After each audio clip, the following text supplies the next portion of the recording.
Hello everyone, today we are going to learn basic ZWCAD 2026 how to add plot style.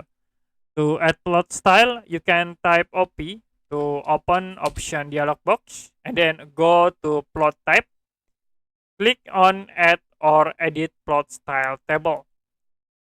Now you need to copy and paste your plot style into this folder. As example, I will open my plot styles. Can right click and then click copy.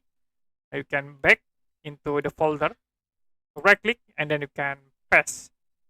So we paste this new post styles, click close and then click OK. Now if you type plot, press enter and then go to plot style tables. There are new plot style in here. So you can use your plot style. Okay, that's it for basic ZWCAD 2026, how to add plot style.